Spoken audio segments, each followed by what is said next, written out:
Hello, one and all, and welcome to a very quick episode of Top Deck Thoughts.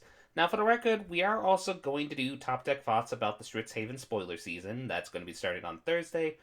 But also, as well, we are going to have a bigger topic, essentially, Top Deck Thoughts that I'm still working on the script on. I'm still just editing it and trying to make sure that I phrase my opinion right and such, and just overall help out content creators that are starting out and such. Nevertheless, though, even though Strixhaven spoilers have planned to be starting on Thursday, we did actually get a quick preview of two cards, one spoiled by Day9 and one spoiled by Danny Trejo. And a lot of people were kind of surprised Danny Trejo previewed the card, and completely honest, not that surprised. He is a person that is part of the Magic the Gathering community. Also, one of the other things that a lot of people who just jumped into Arena recently and don't know, here's a fun little trivia fact. One of the original MTG Arena ads, I'm probably going to link it in the comments down below, did actually have essentially both Day 9 as well as Danny Trejo starring in it. So that's kind of I think, the inside joke, for lack of a better word. It's just like, oh, here's a sneak peek of the preview of the starting season, followed by the people who sneak peeked and advertised Arena. Kind of like an inside joke like that. Nevertheless, let's actually get started and talk about a few cards that are very interesting, let's just say. First of all, let's talk about the recent card that got spoiled from Danny Trejo, which is Professor Onyx, aka Liliana in Disguise. 6 mana for a legendary Planeswalker Liliana. It has Magecraft, which is a new mechanic within the set. It has, whenever you cast or copy an instant or sorcery spell, each opponent loses 2 life and you gain 2 life. It also has a +1. You lose 1 life, look at the top 3 cards of your library, put one of them into your hand, and rest into your graveyard. In other words, strategic card planning, essentially, I believe is the name of the card. There's also -3. Each opponent sacrifices a creature with the greatest power among creatures that player controls. So, a worser, since it only targets creatures, version of Soul Shear or Soul Shatter. That's the card. And then -8. Each opponent may discard a card. If they don't, they lose 3 life. Repeat this process 6 more times, and has a starting loyalty of 5. Now, with this card, it's kind of interesting. I do feel like I need to get the elephant out of the room. A lot of people had actually discovered that there is a infinite combo with this card, which specifically is with Chain of, I believe, Chain of Smugs, or I probably can actually get this easier with Smog. There's a actually infinite combo with one other card called Chain of Smog. Now, for those of you who don't know how the combo works, first let's talk about Chain of Smog. It's a sorcery. Target player discards 2 cards. That player may copy this spell and may choose a new target for that copy. So, the way the combo works essentially is when you have Magecraft, essentially, it both is affected by spells that are cast and copy of spells. And Chain of Smog can actually go infinite because what you can do is you can constantly target yourself. Even if you don't have cards to discard, you can just be like, target yourself, target yourself, target yourself, target yourself, and inevitably go infinite with the spell, which then essentially, due to the Magecraft ability here, being that whenever you cast or copy an instant sorcery spell, each opponent pretty much loses 2 life and you gain 2 life, you pretty much do infinite triggers of the Magecraft and essentially drain your opponent's life total out. Now, more specifically, this is more of a, I would say, commander / also Oathbreaker combo, more or less. I would be very surprised if someone could get this combo to work with specifically Professor Onyx in Modern, I would say. Or even Legacy, I would be very surprised.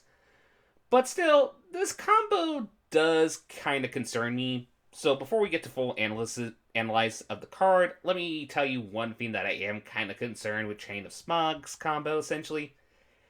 And that is, well, if Magecraft is what I think it is, I think Magecraft is one of the new mechanics coming into the set.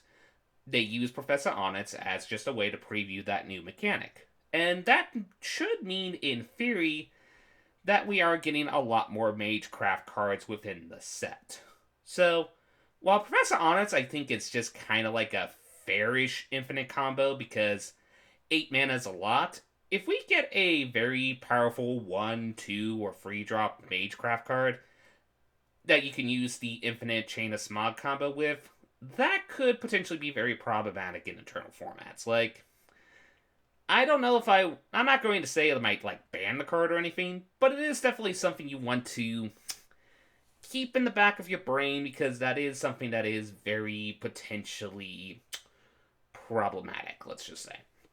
Now, with that out of the way, and just essentially explaining long story short why that Chain of Smogs is now like $15 to $20 at the moment, let's actually talk about the card itself from a standard perspective, which I mostly like to review.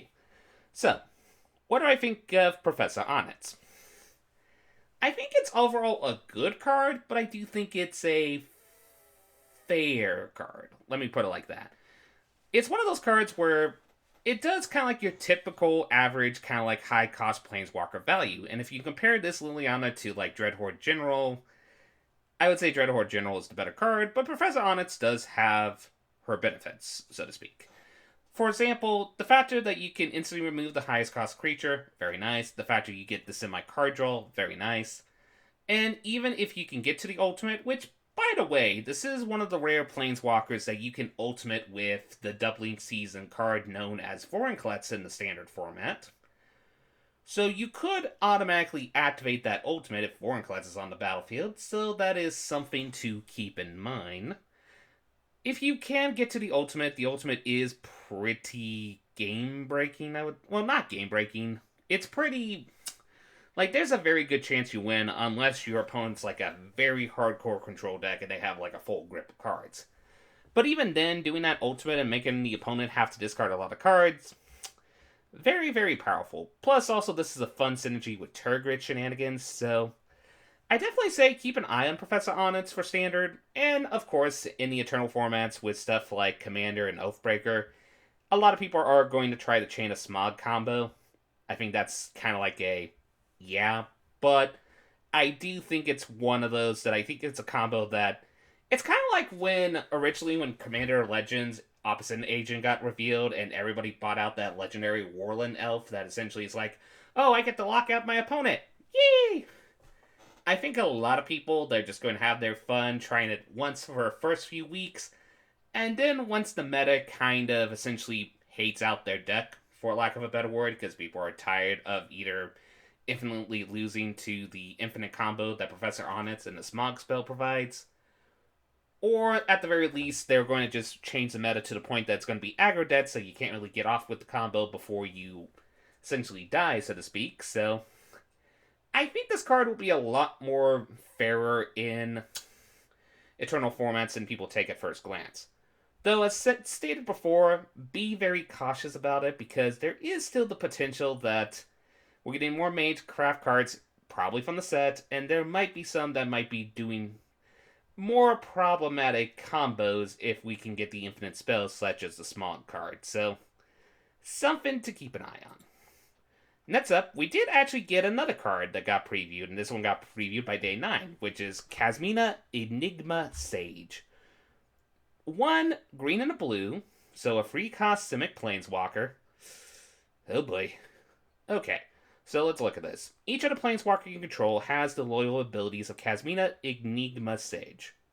Okay, that's kind of scary. +2, Scry 1. Okay, not bad, but making all your Planeswalkers have Scry 1, that's interesting. Minus that, create a 0/0 green and blue fractal creature token. Okay, I really want to see that creature token. Put X +1/+1 counters on it. So keep in mind, this might have fun synergies with Vorinclex. Keep that in the back of your head. And also has a -8. Search your library for an instant or sorcery card that shares a color with this Planeswalker.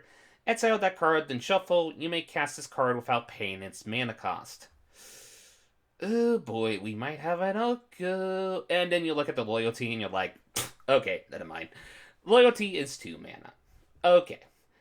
I think a lot of people were first initially like, oh no, free mana, Simic Mythic, oh no, oh no, oh no, oh no. But honestly, this is a pretty balanced card. Like, the fact that it's at 2 loyalty hurts the card quite a lot, actually. Because the thing is, we have a lot of deal-free damage cards in the format. So you can do something as simple as try to +2 with Kazmina, and then your opponent can automatically just, like, shock it, or Bone Crusher stomp it, essentially. And that's not even counting the fact that many people, I think what they're going to do is cast Kazmina and actually just use another Planeswalker to activate her ability as such.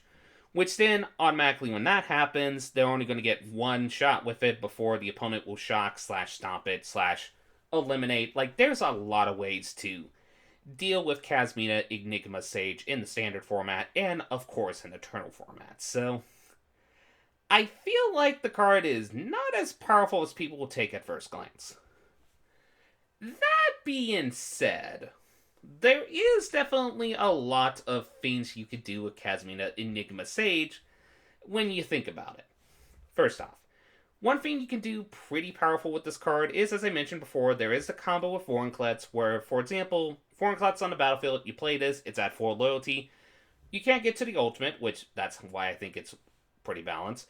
But you could do something like, if you need to just make an automatic creature token and such, you could just -2, 3, 4, or even -4 if you need to. And then just make technically 4 counters, which will then double, so you can make like an 8/8 green and blue fractal creature token. Or even like down to 6, 4, 2, etc. Plus, also it gets quicker with Vorinclex with the +2 with Scrying 1, which Scrying 1, very nice ability on control-based Planeswalkers. And the -8, if for some reason you can get to the -8 on Kazmina, that's very, very powerful, because there's a lot of powerful instant sorcery spells at higher cost, especially when you consider that we still have the ultimatum cycle still in the meta, so that's something to keep in mind. But I do think it's going to be hard for Kazmina herself to get to the ultimate. Other Planeswalkers that can get to the ultimate due to Kazmina's static ability, however, that's another story entirely.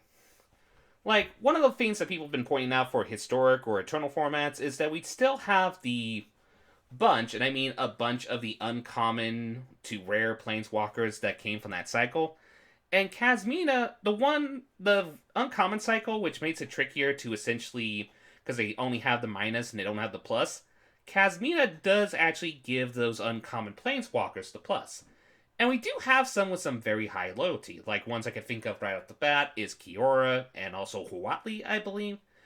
So you can actually just have it where you have Huatli on the battlefield, or essentially Kiora, then play Kazmina, +2 on that, maybe +2 on Kazmina first to try to protect it from Stomp, then you +2 on the Kiora, essentially.